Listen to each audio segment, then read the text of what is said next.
Wouldn't you like to know how to stop being broke? Just 4 years ago, I couldn't even afford to go out with my friends during university. But now I have a net worth of over $400,000. And I'm not going to lie to you, it took some effort. I spent hours every day learning and understanding what would help me stop being broke. And the results were life-changing. So I shared what I learned with my girlfriend and friends, and they all transformed their finances and started feeling good about their money. And now I'm here to make it easier for you. In this video, I'll break down the 3 crucial steps that took me from broke to financially free. We'll talk about what I did, why it is game-changing, and how you can easily do the same. And by doing that, not only you'll stop being broke, but you'll be financially free. And first, we have to talk about the single thing that enables everything else. Because without doing that, I would have never managed to become financially free, and even finding a job would have been difficult. When I started my career, I found a temporary job for recent graduates at a Standard & Poor's 500 company. We were 5, all with the same background, and even though we didn't know it at the time, we were competing for one position at the end of the year. And so we all started this adventure together, having similar duties and the same opportunities to show our capabilities. But in the beginning, it wasn't going well for me. He told me afterwards, but my boss wasn't convinced by my performance. At the same time, I was also seeing the others doing great things, so I started thinking I wouldn't make it. But I had to make it. I had left my home country to seek better opportunities, and now that I had one, I couldn't let it slip through my hands. So I tried to do better. Little by little, I started seeing some improvements. The supervisors began to ask for my help more often, and at this point I realized I wasn't the one struggling anymore. I was doing well, or at least that was my impression, and so I kept working hard. The year flew by rapidly, and we arrived at the end of the trial period. I was clearly stressed. What would become of my future if I didn't get an extension? So one by one, we entered the supervisor's office.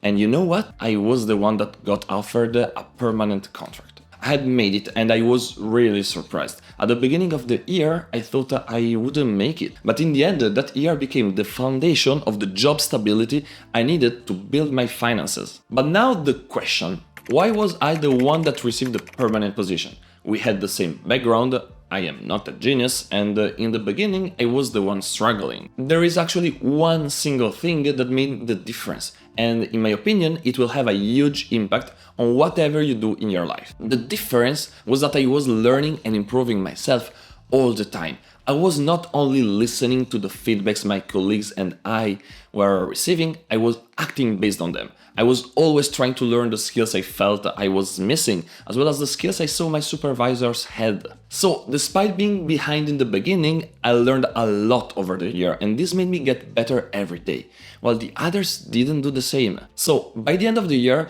I was way above them in terms of performance. And that's what you should do too. You should continuously learn and develop yourself. You should always act on the feedbacks you receive and show that you're making progress based on them, because otherwise you will always struggle to keep your job. But this raises an important question. What should you learn? How do you know if what you're learning is relevant and if it will help you with your job and ultimately with your finances? Because let's be honest, only learning things will never bring you money. You can't just go to your boss and ask for a raise because you learned something new. So if you actually want to get more money, you need another step. You need to be able to extract the value from what you learned so that you will get a high-paying job. But well, how do you do that? I had to figure this out during university. I just had finished my bachelor's degree in mechanical engineering, and as most of my classmates, I wanted to work in the car industry as an engineer. I still had to get a master's degree before starting to work, but the choice of the master's program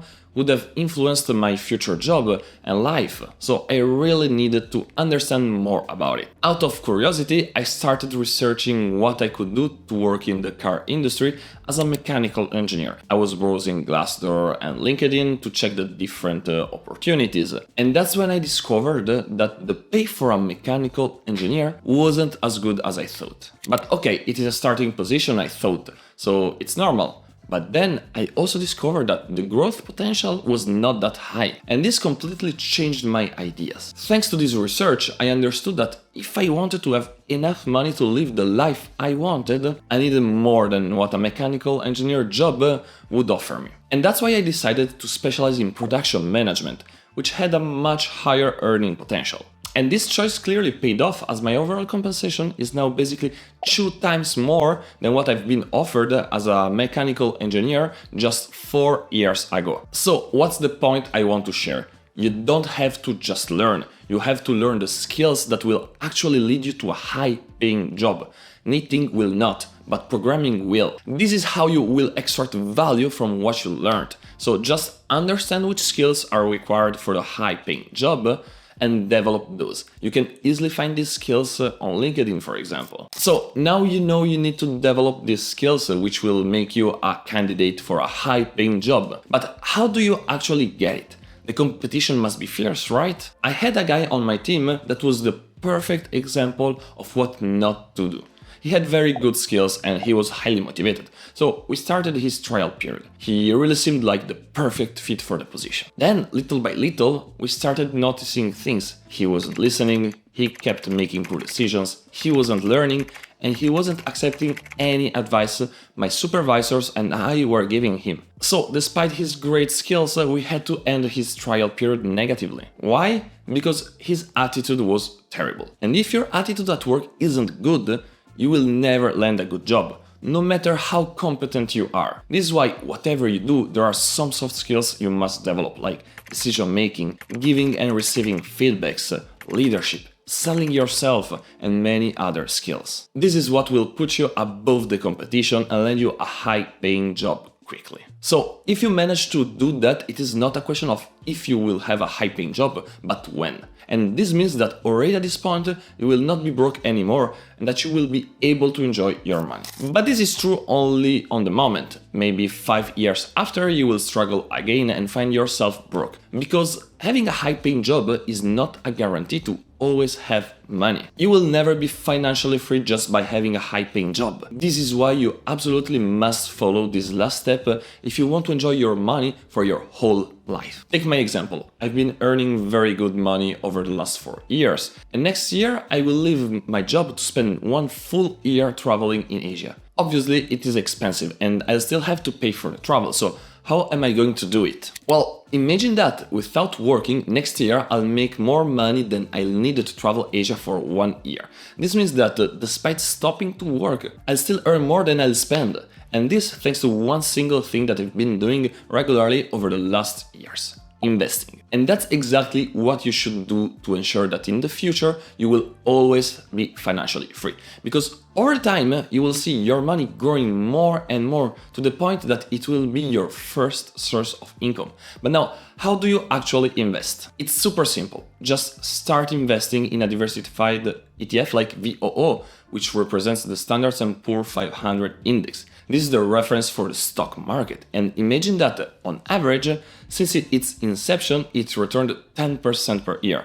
Now, investing for the long term is essential, otherwise you won't see good results. But the most critical part is that you invest every single month. So just set an automatic payment to your investment account and invest your money. If you do that, you'll be able to earn more and more every year, to the point that even if you stop working, you will not have to worry about your money. You'll always have enough. But now, this might take some time, and you probably don't want to wait decades before becoming financially free. But it took me only 4 years, and it could be the same for you. So if that's what you want, just check out this video where I will reveal you everything I did and learned to become financially free. Thanks for watching and see you soon.